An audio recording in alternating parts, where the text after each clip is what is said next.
जमील, मैं आपकी तरफ आ रही हूँ वही वाला सवाल लेके कि जो अब सियासत खेल रहे हैं, सियासी पॉइंट स्कोरिंग कर रहे हैं, कैसे हम ना कहें कि सियासी पॉइंट स्कोरिंग नहीं कर रहे, ये सियासत हो रही है। आप एक शहीद पे सियासत कर रहे हैं, उस लड़की की जान चलेगी। जिस तरह कासिम सूरी साहब भी कह रहे हैं कि 6 महीने से तनख्वाह नहीं मिली थी, तो तनख्वाह के लिए तो कोई नहीं बोल रहा था।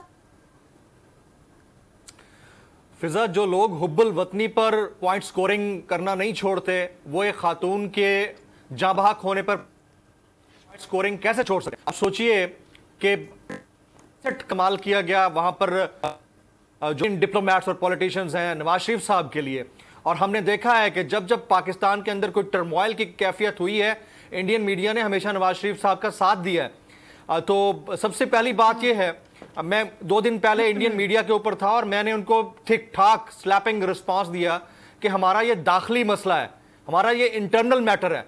आपके अपने मुल्क के अंदर 32 से ज्यादा आज़ादी की तहरीक चल रही है, उसके ऊपर आज तक हमने ट्रांसमिशन नहीं की हैं। हमारे मुल्क में इंडिया को वो इंपॉर्टेंस दी ही नहीं जाती। हमारे मुल्क के जाती मामलात हैं, दाखिली मामलात हैं, और इसको जैसे चाहेंगे हम वक्त के साथ साथ ठीक कर लेंगे, लेकिन आपको इंटरफेयर करने की कोई इजाजत नहीं होगी। जहां तक नवाज शरीफ साहब का ताल्लुक है, आप कारगिल का मामला देखें, उन्होंने खुद कहा था कि Kargil was a miss adventure, ये उनकी किताब भी है, उन्होंने वहां इंडिया के अंदर बोला भी था। उसके बाद जिंदाल जिस तरह बगैर वीजे के पाकिस्तान आया, उनकी नवासी की शादी के ऊपर जिस तरह वो मोदी साहब पाकिस्तान में अफगानिस्तान से यहां पर पहुंच गए, पता भी ना चला। तो वो सारे मामलात हम सब के गोश गुजार हैं। हम जानते हैं कि इंडिया हमेशा सपोर्ट करता है नवाज शरीफ साहब एंड क्लैन की, और इसमें कोई, मुझे नहीं लगता, मुझे ये कहने में कोई तरद्दुद भी नहीं है कि हो सकता है कि आप पाकिस्तान के अंदर बैठकर पाकिस्तानी मीडिया को मैनेज कर सकते हैं, और करने के ऊपर पर तोल के बैठे हुए हैं, तो इंडियन मीडिया को मैनेज करना इनके लिए, यानी शरीफ खानदान के लिए, कोई बड़ा मसला नहीं है। तो मेरे ख्याल में हमें भारत को तो इस मामले पर इंपॉर्टेंस देनी नहीं चाहिए। अब बात कर लेते हैं हमारी खातून सहाफी की।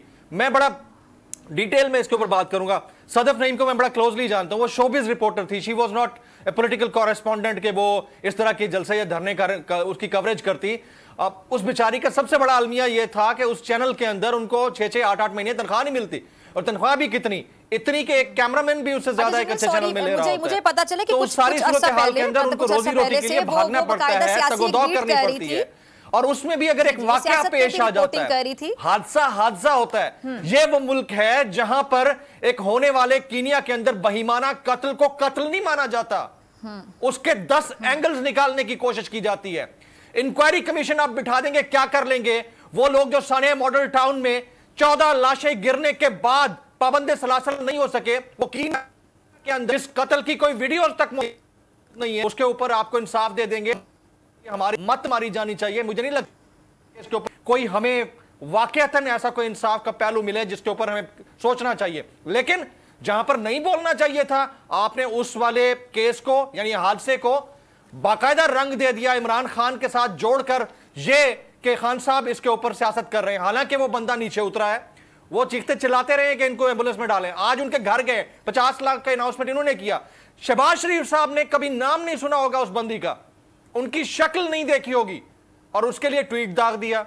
मुझे बताएं कि अरशद शरीफ साहब जिनका बहीमाना कत्ल हुआ, जिन्होंने प्रेसिडेंट को लेटर लिखा था जिसमें 7 सहाफियों के नाम शामिल थे, मेरा भी शामिल था, उसके ऊपर उन्होंने प्राइम मिनिस्टर से बात की, किसी ने उसके ऊपर तवज्जो तक नहीं दी। एक बंदा अपनी जान से हाथ धो बैठा है दयारे गैर के अंदर, उसके ऊपर तो बात करना आपको जरा बराबर आपको शर्म महसूस नहीं होती? क्या उनके बच्चे नहीं थे? क्या उनकी फैमिली नहीं थी? मुझे ये कहने में बिल्कुल कोई आर नहीं है कि जिसकी मौत वाकई हो गई, जो दुनिया से चला गया, उसका कोई नेमल बदल नहीं है, चाहे वो सदफ नईम हो, चाहे अरशद शरीफ भाई हो, लेकिन there is no comparison between these 2 incidents. तो इसलिए ये पॉइंट स्कोरिंग कर रहे हैं, ये करते रहेंगे, ये मजीद पॉइंट स्कोरिंग करते रहेंगे। ये वो लोग हैं जिन्होंने फैसल वाडा जैसे शख्स को, ये अब क्रिस्टल क्लियर है कि उसको लॉन्च किया, लॉन्च करके बाकायदा तौर पर लोगों को डराया गया है कि लाशें गिरेंगी, ये कहा गया है कि ये खूनी मार्च होगा, आप अपने आप को बचाओ। लेकिन पब्लिक का रिस्पांस चेक कर लीजिए आप, क्योंकि पब्लिक जो लीडरलेस निकल सकती थी वो लीडर के साथ भी निकली है। तो हमें इस चीज का अदराक होना चाहिए। और हमारे पाकिस्तानी मीडिया के ऊपर इतना बड़ा क्वेश्चन मार्क है, यानी सिर्फ एक चैनल दिखा रहा है, पब्लिक का इतना बड़ा जमे गफीर, लाखों की तादाद में लोग अपने अपने शहरों से निकले हैं। यार आपको शर्म नहीं आती? इससे बड़ी सहाफती बदयांती क्या होगी? आप कहते हैं ना कि मीडिया आजाद है, कौन सा मीडिया आजाद है? इससे बड़ी सहाफती खयानत क्या होगी कि आपने किसी भी मार्च को अगर आपको ये वीडियो पसंद आई तो सब्सक्राइब करें और बेल आइकन पर क्लिक करें।